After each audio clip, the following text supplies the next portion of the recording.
it blocks the water that comes here.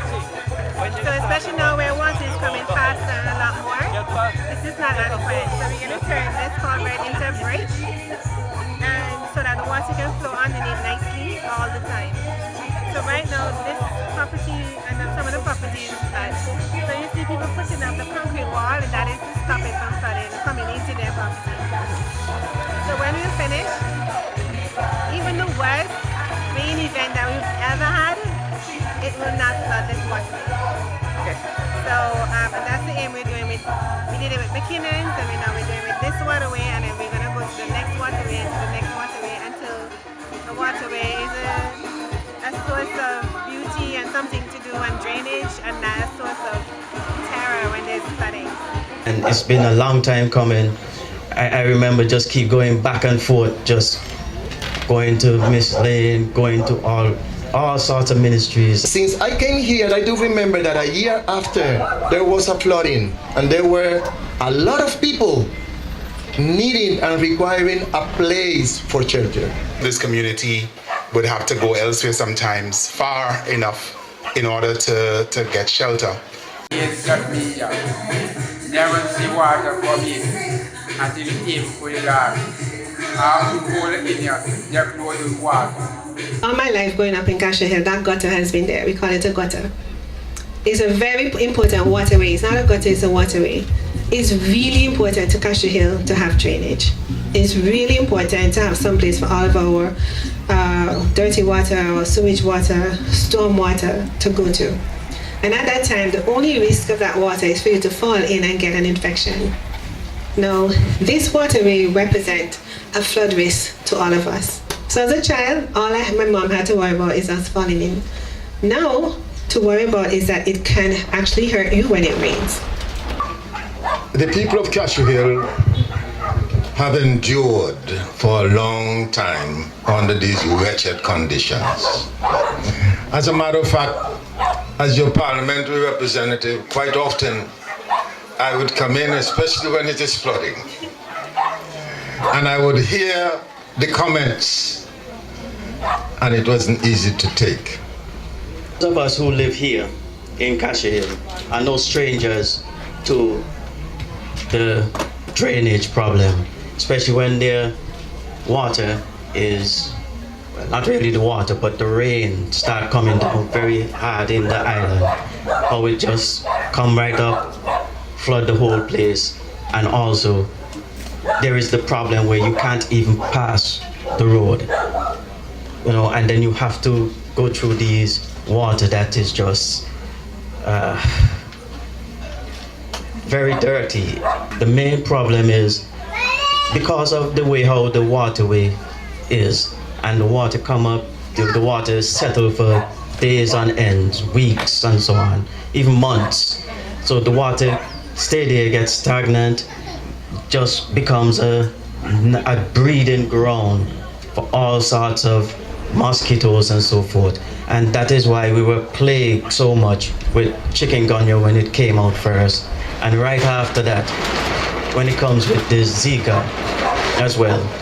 We have begun the process of cleaning the entire waterway, 3,800 feet plus, all the way down, cleaning the ponds. We're also up in Briggins. That's a part of this work right now.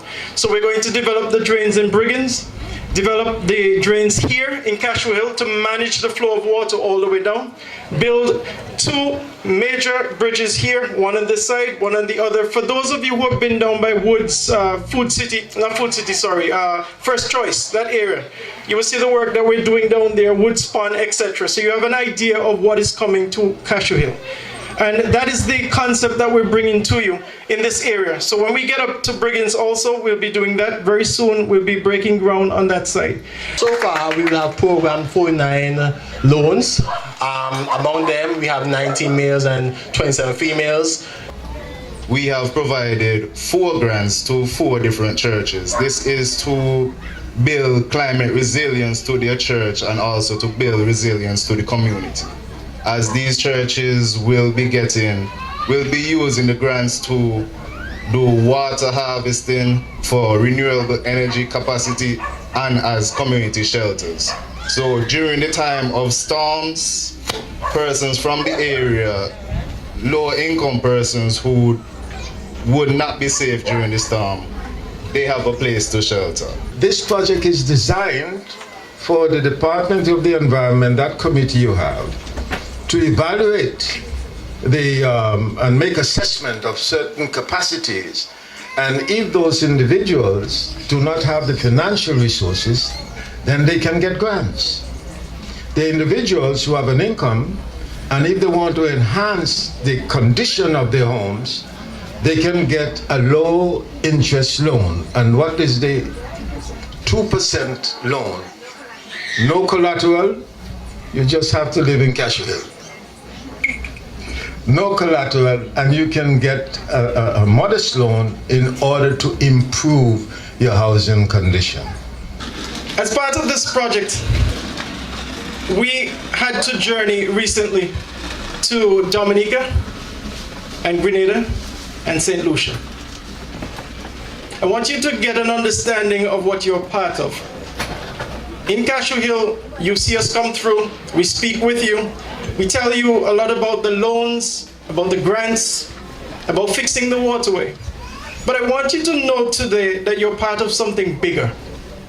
You're part of a project that is approximately 20 million US dollars in value.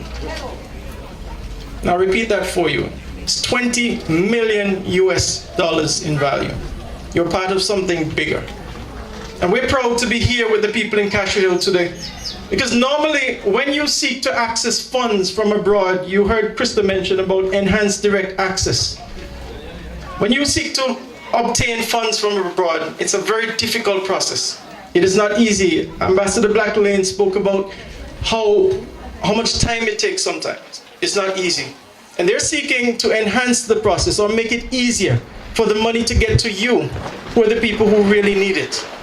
And that is what we're working on right now. We're doing a pilot in these 3 countries to get the money, get the assistance directly to the people who need it. And so we're the ones who are showing to the rest of the world how it can be done. And we're glad that the people of Cashew Hill have welcomed us to do that. When we came through here with our excavator, there were people who rushed to move their fences so we could pass through. There were those who were there with us in the night. The boys on the block, remember, we were all behind there. And they were pointing to us and telling us, come through here, clean the spot.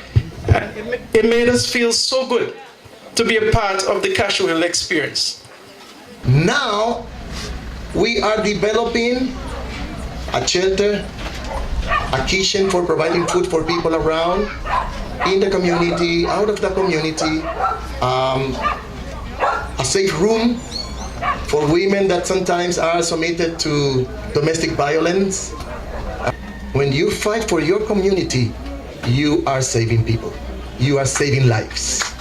And that is what the aim of Environment Division, according to the grant that was extended to us, is saving lives.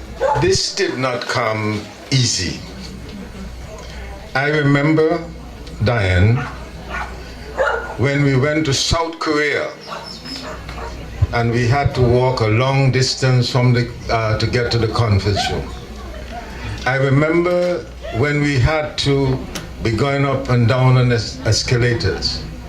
I remember when we had to tap on the doors to meet the technicians and negotiate, to come over hurdles.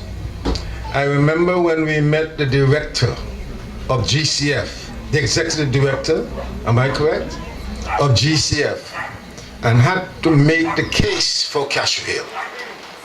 Ladies and gentlemen, this project in Cashew Hill will cost $9 million EC dollars. 9 million EC dollars.